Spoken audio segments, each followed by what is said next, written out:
Me and Weezy, that's the way.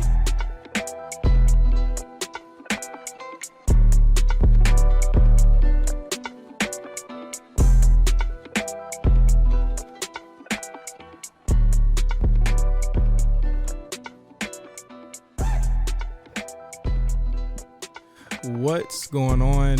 It's been a while. It took a pandemic to bring us back together to do the RNC radio podcast, ASF List 2020 pod. Of course, it's me, OG Johnny 5, Justin Davis here. I'm here with the man of the hour, Josh Pease. Ain't shit funny. Ain't shit funny. Ever. We here. Ever. We here. We here? The first and last of the year. Yeah, It's I know. crazy. It's crazy. It's been about, I think the last time we did this, we were actually talking about the list last year. Damn. And now it took a pandemic to bring us back to do the ASF list. How have you been, man? So, just in case people don't know how you've been doing. I've been great, man. Despite the odds, I've had a great year. It's funny, man. I was thinking earlier today about just 2020 and just this whole year. And it's funny. Last year on New Year's Eve, I went out. And if anybody who knows me, I don't go out for New Year's Eve. I haven't went out for New Year's Eve since 2008. Same here. Like, I literally never go out. So I ended up going out because, like, a friend just was like, yo, like, got a table, like, come out. Like, he was like, man, I've been going through some shit. Just come out, have a drink with me, blah, blah, blah. Yeah. I'm like, whatever. I'm going to do it. Go out. And look at the year we fucking had after I went out for New Year's Eve, dog. I'm like, yo, I thought about that shit this week. I'm like, man, I'm about to sit my ass in the house. Yeah, but it's good that it's good that you went out, you know what I'm saying? Because we weren't be able to go out all year. You know what I'm saying? Like you did that. That was like your last hurrah. I think it was too. That's the crazy thing. It wasn't even that nice. It was cool. But it's so tough to like say like, oh, I'm going out for New Year's. Like, we're like days away from it now that we're recording this pod, and it's like I'm glad that like nobody can do anything because it's like that shit is so burnt out and played out now to me, man. Yeah, no, I mean I hope people are at home listening to this podcast on New Year's Eve. Absolutely. Being responsible. But more than anything, people should be celebrating the fact that we made it through this year. Yeah, clap it up for yourselves. Give it up for yourselves, goddammit. a lot of people didn't make it through this year, man. Like it was definitely it was trying year, for anybody that had their ups and downs. We hope that this podcast, we hope that this list, makes you laugh and makes you think and gives you some thought-provoking moments, that you can think about going into 2021. And of course, we're talking about the ASF list. Josh, how did just crafting this list in all of this turbulent times, you got a new position now. Once again, like in case people don't know, you're at Amazon Music now. You know what I'm saying? That's huge moves. One thing we used to do in this podcast, we talked about the boss nigga discount. And it is still definitely there. I need that. I need that. Now it's shipping on Prime. So yeah, that's what I'm saying. I need that Amazon Music membership with the B&D. But how has that been? Just how was it crafting this list with everything you got going on now? No, it was it's funny. Like I always tell myself, like I'm gonna start compiling the list throughout the year and like start thinking about stuff. And like sometimes I do, like I have notes, like a notepad in my phone. Now I kind of just write random shit that happens. It's mostly like memes and internet shit more than anything. But really, it's for me. It's just like looking back at the whole year. Like I like to wait until December and like really just look back month to month and like reflect on my life and just like on just everything that's going on in pop culture and it's a good exercise, and it's just interesting just to see like the things that happened in January and if it lasted all the way through December and like just seeing like the trends and the ebbs and currents of things. Like I love when I was putting together a list and people saw things and they're like, oh, I forgot about that. Like like the funniest one was like 2 Virgils. Like everyone was like, oh, I forgot about that. But that was like it was just a moment, and I feel like that I don't know if that's slang that's gonna go on and on in culture, but it's an interesting thing, the 2 Virgils thing. Right. And hold on, let me cut my iPad off. I was trying to use my iPad for like notes, and this motherfucker will not turn off. But anyway, it has been a very trying year for many people. Of course, this list is right on time. The anticipation, I think, was the craziest part. I mean, you hit me up, I want to say like September, October, talking about I want to make the list different. I want to do something different this year. People have been asking about it. People want to know. People were asking you in September when the fuck this shit was coming out. And I was like, they know this comes out like after Christmas every year, right? And it was funny that people were just like so rabid about this. Like, were you shocked? No, it's funny.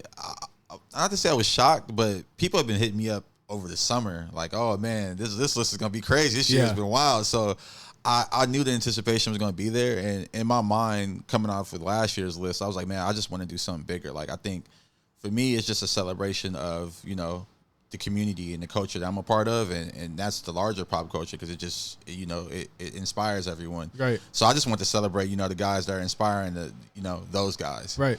And so coming off the last year's list, I was like, man, I want to do something bigger. I want to give out a physical plaque to people. Right. Like I had a couple different ideas, and just given the year and how busy I've been, I didn't really get to execute all those things exactly. But the anticipation is always there. People are going crazy. Like even like the couple weeks leading up, people are waiting. Like my dude, Steph Floss, he was hitting me up weekly about the list. So it's like I would send you tweets. I'd be like, okay, this is different. Like this is definitely different than it was usually. And I gotta really more than anything commend you for thinking outside the box, but thinking like, okay, this has to be bigger. I mean, last year it was like, okay, people were like, I gotta be on this list. This year it was like, you gotta have this on your list. You gotta do this, and it's so crazy because the list has always come from kind of like the mind of Josh Pease. It's kind of been like your own thing. So I thought that it was really crazy that again. I feel honored to even, be considered or thought of to be like helping out with it. Yeah. No, I mean, it's funny. Everyone's like, oh, it's like, it's definitely my list and it's something I put together like myself, but I like to think of it as like a representation of what's going on in, the culture and community at the moment. Yeah. And, I hate to use that word culture so much, but like, it is what it is at this point. Like, cultured out. Yeah. No, it's funny. I think the year before last, I retired the word culture for community. And I like the word community because I think, it's inclusive and it shows that like, that's what this list is. Like you can look at this list and you can see a name like Ari Fletcher, and then you can see a name like Sage. I thought that shocked me up there. I was like, okay, he's been doing this thing. Yeah, so it's like I think it's a dope. It's dope when you can see people from different walks of life on this one list together and be like, all right, like this was 2020. And what a 2020 it fucking was. I mean, we started the year with such a terrible note in January. I mean, we're coming up on the year of it now, but the passing of Kobe, there were a lot of RIPs on this list this year. Probably more than what you wanted to put. Honestly, and I hate to say it, but it wasn't enough RIPs on the list. So like, RIP China, RIP King Von, like, so many people passed this year, and that shit's like, it sucks, man. Like, that's an unfortunate part of life. And, I always want to make this, like I said before, this list is like a celebration, so I didn't want to boggle it down with so many RIPs, but this year was a tough one for us all. So, anyone that was left off wasn't of a bad malice or anything like that. It's so crazy that like people take the omissions on a list, like, especially knowing you, I know you didn't do that because you just didn't give a fuck, or they weren't cool enough. Nah, you know what I'm saying? Honestly, and that goes back to the list being, a representation of me and like my community. And that's why I made sure that Quinn was on here and highlighted, like, because that was like a real friend. Like that was someone I talked to all the time about, this list and all the things that's on this list. Right. So, I had to make sure I celebrated him the right way. But yeah, the omissions, there's never any malice in my heart. I love everybody out there. And I think, this year has just been a tough one, man. Yeah. So if you made it through it, shout out to you. It's so tragic that, and again, like, it was just tragic, everything that happened. So rest in peace, definitely, to everybody that lost their lives this year. I want to go to the comments real quick. Yeah, on the Instagram some post. Great ones. Some great ones in there. I want to go to the comments. I mean, first up, straight up, and I think my fiance said this. I think a couple people said this in the comments. Dodgers. How you forget that? How'd you forget the Dodgers? How did I forget the Dodgers? That's honestly, I should be. I felt like the Lakers would the Lakers was a big moment. Even though it had only been like 10 years or something since they had won a championship. However, the Dodgers have been like 30, Josh. How'd you forget that? Well, you know what? I chalked that up to me not being a big baseball fan. Okay. I'm one of them LA sports fans when it comes to baseball. Like, when we winning, for sure. Dodger hat on. For sure. But other than that, I don't tap in as much as I should. But that was a big omission. That brings me actually to another one that everyone kind of brought up. Yeah. Which was D Nice. Yes. And D Nice, I actually have a better excuse for. I think the D Nice moment was huge, but that was so early in the quarantine, and like it goes back to sustaining. Like, at the end of the year, I didn't think about D Nice, and I know most of the people who were tuned in then aren't thinking about D Nice. Like, Yeah. But shout out to him for really taking advantage of that platform and really showing like what can be done on Instagram Live and that verses and all the other shit that's going on there now. But yeah, that was kind of my thinking behind that one. Yeah. Another one, Rowdy Rebel. I feel like that one was way too new. Yeah. He dropped a song, right? Or It's not out yet. It comes out comes out this weekend, I believe. Yeah, I'm looking forward to the song. I'm looking forward to when Bobby comes home and GS9 really comes together that type of way. But yeah, I don't know. It's still early for him. Yeah. I mean, Chadwick Boseman. I think a lot of it was like R.I.P. That was another one. Yeah, you know what? That was another one. R.I.P. Black Panther, Chadwick Boseman. See, and that's the thing. See, I'm mad that I even said R.I.P. Black Panther because that's what a lot of people said in the comments too. And it's like, he's bigger than that. Yeah. And that's the thing that like, I was not the context that I was missing, but like that's kind of where my mind was at. Like, he's an actor. He's one of these big guys, and like I want to make sure I highlighted the people who were like really permeated culture this year. Yeah. Like if you look at George Floyd, Breonna Taylor, of course, and you look at Pop Smoke, and you look at Kobe, like the biggest in sports and the biggest in music. And that was all within like 3 months of each other. Yeah, that shit was crazy. They say like, and that set the tone for the year. It damn near felt like it was eerie. All those moments. It was super eerie. There's some weird ones here. Like why? There was 2 Megan comments that I thought was funny. One said that you put Megan too close to Tory, which I'm looking at the list and you really didn't. I didn't even think about it in that context, but that's funny. And then there was one saying, why was she on there at all? And again, like, she is one of she was the female of the year. I mean, she killed it in all aspects. I think it's funny. Again, looking at the comments, does that like get annoying to you? Or are you like, man, come on? Like, you know what I'm saying? Like some comments are just like, man, get the fuck out of here. Nah, I respect it. Like I like the commentary on it. That's kind of why I'm doing this podcast. Like I wanted to kind of not even explain myself, but just kind of give you, a look into the mind. So I love the commentary. If you see a few of the comments, I'm kind of going back and forth responding. So yeah, I appreciate it. But let us hold on before we leave. Another one that people said I forgot, and this was a big one for me because I actually did forget this. 1942 and Clase Azul. Like I can't believe I forgot tequila. Like I don't know when niggas stopped drinking Hennessy and started drinking tequila, but it had to be this year. I saw this fucking bottle all over the place this year. I seen somebody dressed as both bottles for Halloween. Yeah, so those were definitely missing. I'm sorry about that. So I dug deeper into the list. One thing that I really love about it is that there's so many ways you could break down a lot of these things. So I want to do superlatives for some of the things on this list this year. Like just really cool things. We could just name it off and just have a conversation about it. You have EDD on here. Of course, everyone knows that is the unemployment insurance. That's short for the unemployment insurance stuff that everyone was into. What do you think the best scam was of 2020? Man, it without a doubt was EDD and the unemployment scam. That's just crazy. I can't. I remember seeing like just you could see it in the streets. You could feel the energy, especially in LA. Like it was like, yo, everybody's up right now. Like, and you kind of see the same, like, you can kind of see how 20 bands looks. And, you start seeing it in everybody's hands. You're like, damn, this is all right. Everybody got their little 18 to 20. I ain't never seen this many Lexus and Jeeps as I've seen on the street. Yo, Toro, that shit was going up with the rentals, Airbnb, Rodeo. Like, it was crazy. So unemployment was definitely a scam of the year, but honorable mentions for the business loans, like those are going crazy. Yo, you know what the best scam was to me? The what was that? The number thing where people would do the triangles. Oh, and then people would have to. No, hold on, nah. The raffles is killing the game right now. Don't be confused. A raffle is a scam. Sorry, if it ain't for charity, it's a scam. Like niggas is raffling shoes.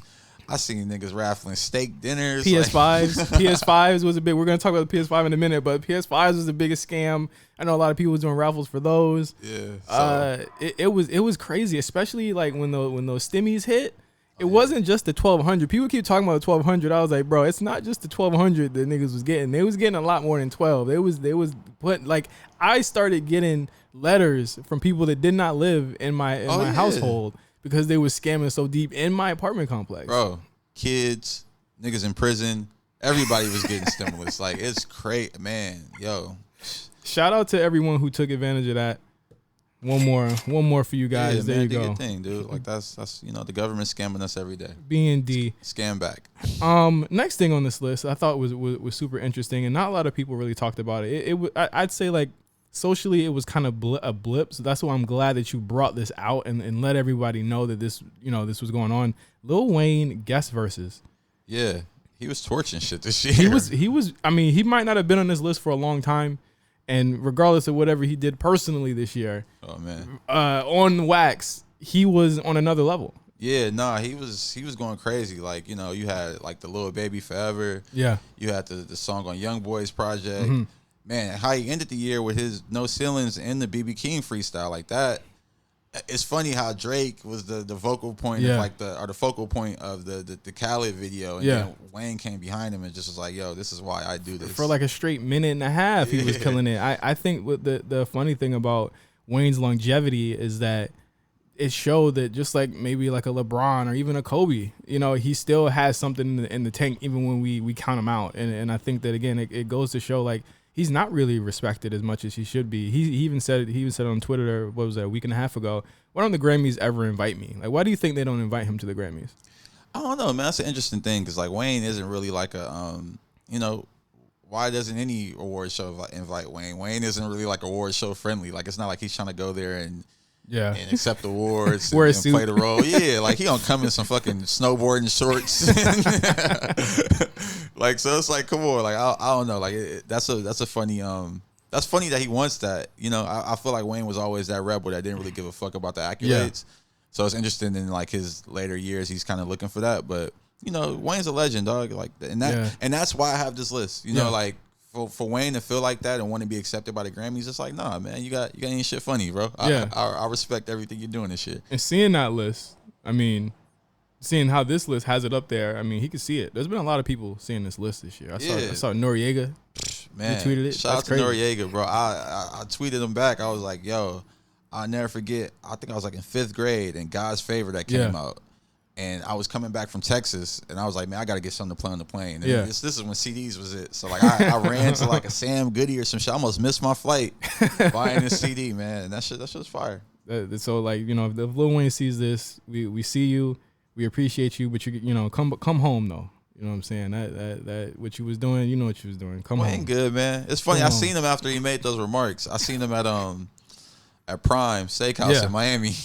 It's funny. His bodyguard was in front. Like his bodyguard like cleared a path for me and Wayne. He kind of just walked in. That's why he's on the list. You hit him up like, I'm pushing on the list. Man. I was like, yo, let's get it. Okay. This kind of encapsulates a lot of things on this list. Okay. I want to call this superlative the biggest L of the year. There were a lot of L's people could have taken on this list, whether it be, the PS5. Telfar bags. Oh yeah, I took an L on all that. A lot. The a lot of stuff people took an L on this year. Yeah. What was your biggest L this year that you took on anything? Sneakers, PS5, anything. It's funny on the sneaker tips. I was taking L's on the sneakers app, but then I was backdooring. I was hitting up everybody. People was probably getting mad. I was on Twitter complaining. Fuck Nike. I ain't gifting the right niggas. Nah. No, that was it. But that was a big tweet. It's funny you bring up that tweet. Yeah, because that's an actual. And again, we talk about community. It's a community issue. It's like there are people that are actually connoisseurs of this that have been around. You're an LA legend. Yeah, no, and that's funny. Like I always tell myself, like I don't want to speak on that because I don't want to seem like I'm like asking for shoes. Like I'll happily go out and buy this shit. I bought everything I got this shit. So it's like it is what it is. But I think I think these influencer marketing departments and things like that got to really look beneath the surface. Like that's what this list is for too. If you look, there's people that you might not know who are out here influencing the biggest artists in the world. So like I really think you gotta to really do your job, you gotta dig deeper and really see who's see why the Lavon kicks right now that everybody's rocking, the luxury ones. Everybody's rocking them shits because of ASAP Bari. I'm sorry, like nigga, he was the first person wearing them.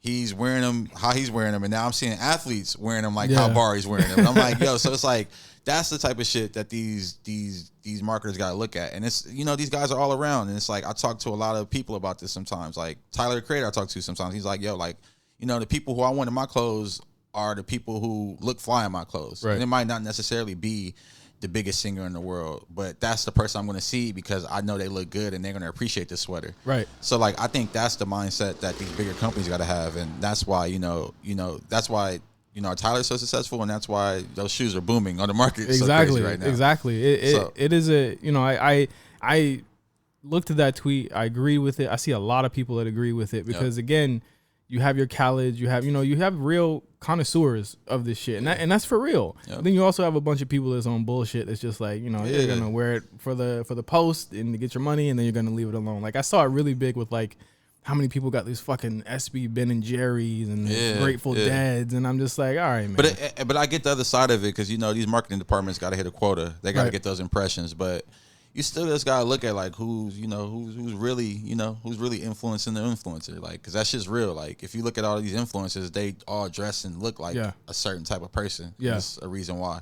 PS5L got to be the biggest for everybody. Yeah, back to the L's. I'm still trying to get a PS5. I'm like, damn, am I gonna pay $200 over retail? Like, nah, man. Well, I mean, a lot of people are. I was just telling you when we got in here, like I'm shocked that Sony's putting them out in Target and Walmart. They're putting them out weekly at this point. I'm telling you, I am retail gang. If I pay anything over retail, I must really want this shit because like I don't like. I be getting shit below retail. Like I don't even like. It's and I'm the same. Like but the thing is, in 2020, like I ended up paying resale for a lot of shit that I really wanted. I had to end up putting on my big boy boots and paying resale for a lot of shit. And that's just the reality of it. But if I was 10 years younger, I would have. I'm like I can't do it. I'll wait for the next time around, yo. I can't. No, I do want to. The last one I do want to mention the L Susie's Telfar bags because I still don't have one. Big. And it's funny. I looked at when they did the pre-order program. Yeah. Amazing idea. I don't know why I didn't take advantage. I'm like, this shit gonna take forever. And then I saw like Anwar put up with his bag, and I'm like, damn, you got your shit right before Christmas. Damn, this shit. All right.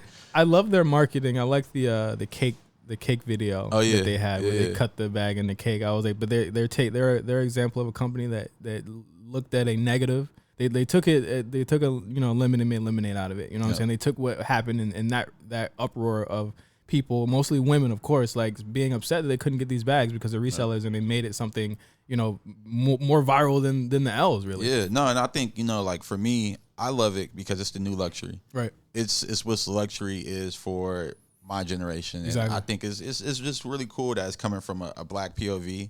And, their marketing is on point. Like, I love their social voice. And, I'm a real big fan of I'm a fan of that logo, first of all, because I think about the Tevin Campbell logo. I love it because it looks like one of those vintage car logos. Like, it's one of those things like a BMW, a Lexus. Like, it looks like it could be right on a car. Like, it shows you, like, luxury for us is that iconography. You know what I'm saying? Like, and that's why I think Telfar is so big. I got to get my girl one. She wants one. I don't know how I'm gonna get it. I mean, it's funny. They've been dropping the different colors like every other week or so. So I don't know. My boy Smino said he got a Telfar Connect. So there we go.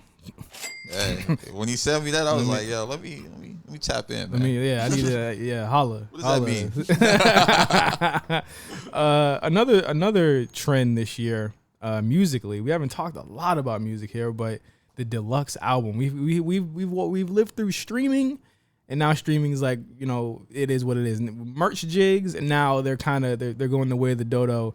Now deluxe albums are the new thing that people are trying to monetize and get something more out of. What was your opinion, the best deluxe album of 2020? I'm going to tell you, man, there was no best deluxe. I'm going to keep it 100. I don't even really be listening to deluxe. When they drop the deluxe, I'm like, I'm tapped out, bro. So like the covers don't be better on the deluxe, man. I mean, I feel like Dirk just changed this from red to blue. Like, like nobody ain't really doing too much. Thug from green to red. Yeah, it's a lazy concept to me, but I get it because it's a streaming area. Put more songs on there, pump up the sales. I don't know, man. Like I like the social distancing song for Lil Baby on his deluxe, but that was the only song I really fuck with. I liked, you know what? I like Heart in Pieces from the Baby Pluto deluxe. Oh yeah. And then I like there's another one on there that I really like. So it's two songs from that deluxe I like. Honestly, the Baby Pluto album was like one of my more enjoyable rap albums this year. Like, it was underrated. I listened to that album in the car, and I'm just carpool karaoke. Like, Future was like kind of quiet this year. I mean, the album came out, it kind of came and went. People felt how they felt about it. Life is Good. I think he was coasting, like he was just like, I got this song. It's the biggest song of the year. Like undoubtedly one of the biggest songs of the year. He just kind of let it go as it was. But for him to come back out, and I feel like again when Future gets on these collab albums, he's very energized. Yeah. But for this one, it felt different, and I felt people kind of not slept on it, but they were way too hard on this album. It was just, it's fun. Yeah, no, it's literally just fun. So I had to just shout out the album real quick. I wanted that to make the list, but then I just feel like that's just my Future Uzi bias. And Uzi made the list, so like I think he had a really good year. Absolutely. I think for Uzi, people counted him out. Yep. Again, people really counted him out. They thought the album was never coming. The album ends up coming, and is amazing. He dropped the deluxe that was like 15 songs. Yeah. Never listened to any of them. Yeah. I'm telling you, I don't do the deluxe album. I couldn't do that. I think I heard Myron. I think that's like the first song off the deluxe. And I was like, I like that. I took it.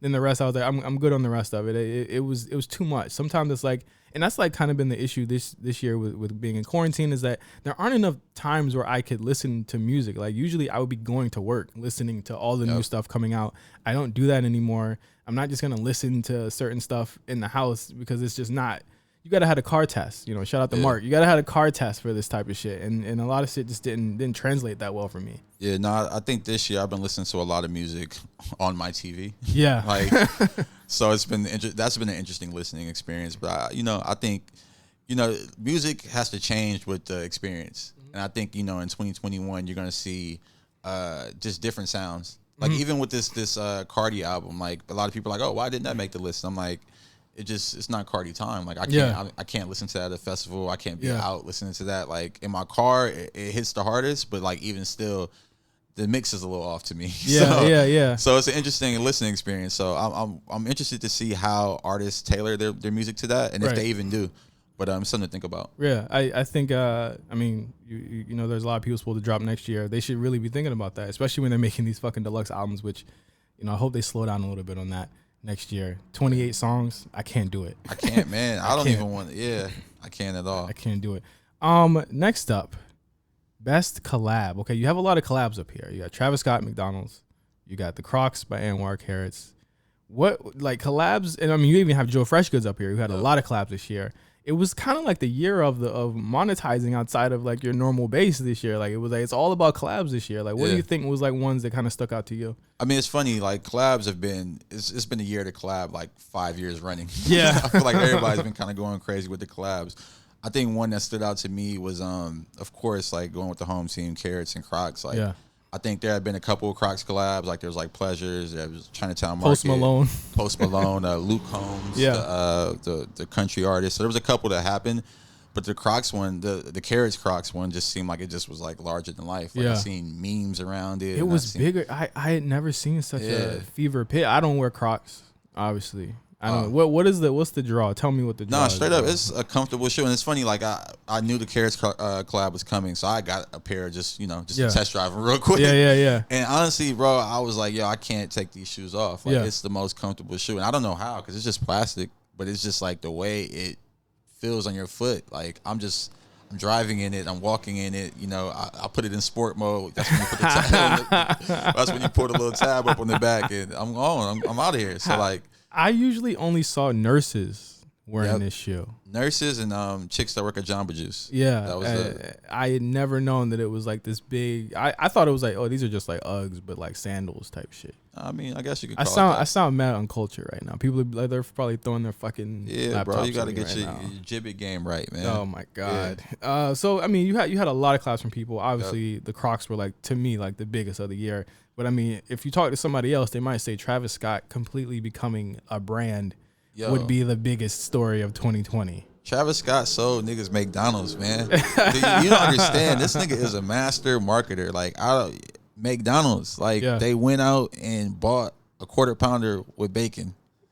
For what was it, cheaper? I don't even know if it was cheaper. And that's the thing. Like it's funny. I saw someone on Twitter kind of point this out. Like it was a cheaper meal, and it was almost like it was economically better for customers and for his fan base, which is a young fan base, young kids, inner city kids. So it was kind of a win in that sense. I mean, I hate that we have to be selling them McDonald's. Yeah. But it was it was an interesting collab, man. That shit was larger than life. Like he really maximized it from the merch, of course, which he's the king of in the hip hop space. all the way down to like the in real life experience. How he popped up at the Downey location, the first McDonald's. That's like, it's not the first, but it's like one of the first originals. But it has the original architecture and all that shit. So it was crazy. But the crazy part about that was that, like, I guess it was planned by McDonald's, but like the city, they didn't get permits and things. City fined them. McDonald's ate that. Like, it was just a crazy experience. It made them look cool too. Yeah, and I think that, like, when you even branching out to the PlayStation deal, PlayStation 5 was gonna sell regardless. Yeah, but they needed that extra cachet.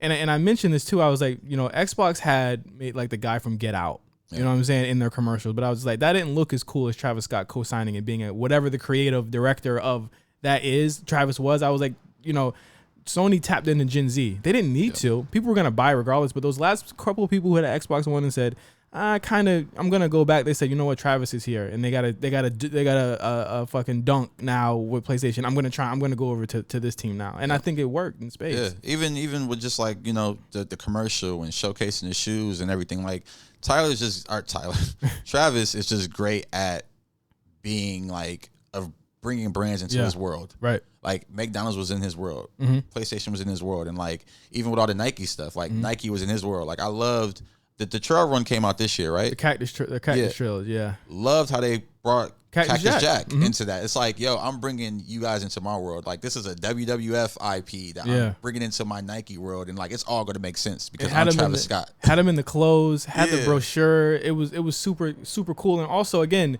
made Mick Foley look cool. You know what I'm saying? Like it makes people look cool. And I think that is really the future of how rap will become and continue to be bigger than like the pops, your rocks, because there is an essence of cool, and again, there's this word again, culture, that it brings with it that these companies want. You know what I'm saying? And going back to the rebrand of culture, community, because if you look at a Travis Scott, it's like, I can be a wrestling fan, I could be a video game fan, I could be a rap fan, I could be a fan of all these different things, and still live under this hip hop umbrella. But if you look at like the country space and the rock space, I don't see that diversity in their things that they're fans of. And honestly, it might not be me just looking, but like, I don't see that in the pop culture space. There's something that happened, and I don't know. Maybe I could speak to somebody that knows like rock topics even better than this. But it's like there's something that happened between like the early 2000s after Limp Bizkit and Korn and all that to like now, where it just wasn't that cool to rock that shit no more. You know what I'm saying? Because they was trendsetting. I remember back in the day, like they had the Adidas tracksuits, and I was just like, yo, Run DMC had it. Then they brought the shit back, like the red Fred Durst hat, all that shit. That was cool to people at the time because there was also rapping as well. But it's like now, rap undoubtedly is what these companies and corporations turn to be like, yo, we got to get a Travis Scott. We got to get a Drake. Drake's Nike stuff this year. He has his own line. We've never seen that before. You know what I'm saying? Crazy. Like it's insane how it's just permeated into the culture of things that we wear every single day. Like Nocta sold out in seconds. Coats. You're in California. What the fuck you need this Nocta coat for, bro? Get out of here. And another, just on the collab front, just Joe Fresh Goods, man. I'm wearing the Converse pants right now. I haven't taken them off since I got them. But I just want to shout them out because it's like, and in one calendar year he did Converse and he did New Balance. Crazy. And like, I told him you're an all-star on two teams. Like, you put out great product across the board, and that's another example of a creative bringing these brands into his world. Like, he's bringing everything he does to Chicago. And like, that's why I love it. Like, cause it's a real piece of Chicago. Like, I feel like, I love that city, and I feel like I can own a piece of that city with his merchandise. Even when he did the collab hats, the new eras that everyone had to have. I remember I was like, I gotta get the LA one. No, bro, let me tell you. I told him I want the Chicago White Sox one. Cause like, that's his team. And like, and that's, like when I think about the White Sox, nowadays, I think about Joe Fresh Goods and Tim Anderson, and like I think about that Chicago swagger. Like I think so. Like that's I love how he brings people into that world, and like I love how he showcases his city. So I definitely want to salute him on the collab front because he really killed it this year. One thing that I'm sure just missed the list, just barely. Jerry Lorenzo, Adidas. Yeah, man, that I'm waiting. Not really a collab, but I'm excited to see what he does with that. Like I think he's the perfect person for that role, like that they created. Like I think he's an athlete, and like his father was a baseball star. Like he played baseball at I think he went to FAMU. So like it's good to see somebody with that mind state come in and design, clothing. Because athletes dress like him now. They're wearing Fear of God. They're wearing his silhouettes that he kind of popularized. So I'm looking forward to that. That's one of the ones I was like, okay, like, all right, Adidas, like, that was a good move for them. Yeah, I think a move that I think is in the minds and hearts of a lot more people than people originally expected. Like, this is a huge move. Everything you did with Nike sold out in seconds. Yep. And I mean, it goes without saying, but like, not a lot of people can really do that. You know what I'm saying? So shout out to him. I can't wait to see how that works out. And also, I need some of that. Quarantine. Of course, it's the elephant in the room of this year is COVID-19. Everything that we've talked about up to this point has been really a direct reflection of the fact that we can't go out right now. Yep. But we also had things that we could do in the house that really kind of set the tone for the year and gave us some moments in this shitty ass year. Best quarantine entertainment. You had a lot of quarantine based things on the list this year. And I just thought it would be best if we talk about what were the things that you were checking out and that we were all checking out this year during quarantine. Okay. All right. Where should we start? From the top, from the bottom? Where you want to go? I mean, we talked about D-Nice earlier. That was before Versus. So we got to talk about Versus first, bro. Yeah. And it's funny. That was the best quarantine content for me. I think I just loved, like this list, celebration of music, celebration of pop culture. And like, for Swizz and Tim to kind of come with this idea and, kick it off. I think they kicked it off, but then, you had like Boy Wonder and Hit Boy. They kicked it off in the car. I remember that. Like, that's a moment. Like, they kicked it off in their cars. I remember Swizz had to go out to his Tesla or something like that because his Wi-Fi was shitty and he was playing music in his car. And, that was a moment that was just like, okay, they really might have something here. And then people started throwing in names. And like you said, Hit Boy had come out. I think that was the most... They need to run that one back, in my opinion. There was too many things going on in that one. But Hit Boy killed it. It's funny, man. Like, in that moment cemented his, like, all right, I'm about to go on a crazy run. Yeah, and that's when he went on a ridiculous run this year. So, like, shout out to him. But, and then, like, I just love how Versus stepped the quality up. And then it's like it went from just playing the music to performances. And then you have these moments like Jeezy and Gucci, and then like Nelly and Luda, or even E40 and Too Short. Like that was a huge moment for the West Coast, but I think just for hip hop in general, like I think that was one of the most entertaining ones. I think so. The reggae one, was huge. Brandy and Monica. And Monica was, I think, the biggest. I think it was the biggest one they did. And what was there? There were so many. The Dream and Sean Garrett, that was the weirdest one. Sean Garrett cemented himself as a great character.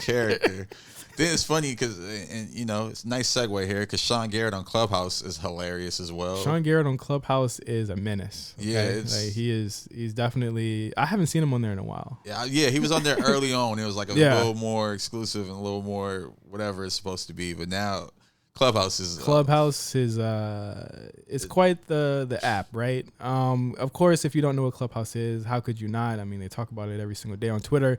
It is a audio only app where people sit in rooms and they can talk to each other. It was originally funded by like venture capitalists and entrepreneurs to talk, and then now we have moan rooms. And I told somebody the other day it's all A&Rs and sex workers. Yeah.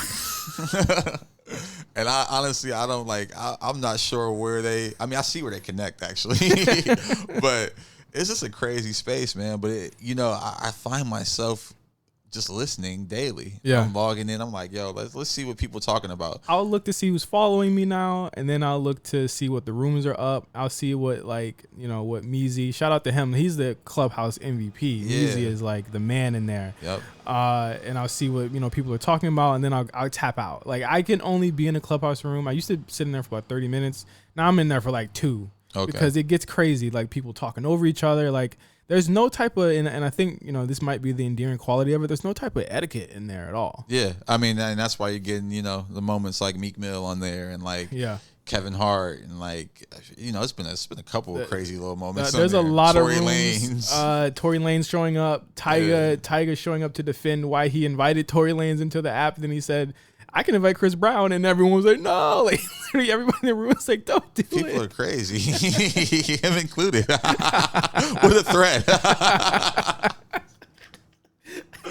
is the craziest thing I ever heard on Clubhouse. Like, It's crazy to go in there in the morning on Clubhouse and then get off, come back at 4 o'clock, and the same people are on Clubhouse that they were in there at 9 a.m. Yo, hey, y'all niggas gotta log off, man. I'm seeing, A&Rs and sex workers pulling 24-hour shifts on Clubhouse. And 21 Savage. Yo, and 21 Savage is like, honestly, it's funny. I'm almost positive his streams have shot up because of his Clubhouse presence. Like I've seen so many people be like, yo, I'm a bigger fan of him now. Yeah. Like it's made them go back to the music. Like, and it's funny because this is something that if you've paid attention to 21 Savage, you've always known. Yeah. He's always been intelligent, but had an ignorant slate to him. Like, yeah, like 21 will be like, sometimes I'll be like, he's getting there, and then he'll be like, but I'll shoot you motherfuckers, dude. And now it's like, I mean, but that's, that's the dichotomy of a man. Yeah. So I fuck with it. But I just love what Atlanta's doing on Clubhouse because it's really took showing. It over. Yeah, it took it over. And that's just, when I look at how Atlanta has taken over Clubhouse, I just look at like how hip hop has taken over everything. Yeah, so I love it. Salute to Meezy, salute to 21, salute to TP. Yeah, all the Steve-O. The Meezo Estates. Yeah. All the regular classic characters. What's crazy also is that, like, and again, this is another endearing quality, is that Clubhouse was never meant to be a safe space. It is not a safe space. People got upset that it not, they were letting people who like Trump up there. I'm just like, it's literally, there's people like Trump on Twitter. You know what I'm saying? I don't think anyone should be searching for a safe space on the internet. The safe space is your group chat. And that's not even a safe space, especially around my parts. Shout out to Janky League, the Fantasy League. Shout out to Milano, just won the Janky League Fantasy Football Championship. Richmond Ghosts, shit crazy. But yeah, I tell people all the time, like, if you're searching for a safe space online, gotta reevaluate, man. Yeah, you better go. It's a mean place out there. Yeah, it is literally, the internet is becoming the Chappelle Show sketch, where he went to the internet. It's becoming that. Like, it wasn't really that yet. No, it's been that, dude. Like, I remember when I got introduced to the internet, like, it's always been a cesspool if you look. If you can know where to find it. Yeah, like, all this shit it's just a cycle, man. I think, you gotta get you gotta go outside, man. Yeah. Gotta go take a hike. Gotta go see the beach, the water, wherever you at. People are not gonna do that. They're on Clubhouse, the Moan Room. They're gonna win $300 if they moan really. Have you stepped into one of those yet? Be honest. No, I'm gonna keep it 100, bro. I'm not in the Moan Room just for fear of being screenshot and shared on Twitter that I was in the Moan Room. And I just don't get it. Like, I don't, like, what the fuck I'm about to listen to someone moan? Like, and then say, you know what, I give that one a 10. Man, y'all gotta chill with the Moan Room, bro. Like, don't chill with the Moan Room, bro. They getting real money up there, man. I seen some niggas that I know in the Moan Room judging it, and I'm like, and I seen this on Twitter, mind you. This was shared, screenshot. I niggas gotta chill, bro. We better than that, man. I think the craziest shit on Clubhouse is like when something happens on Clubhouse and people run to Clubhouse to talk about it.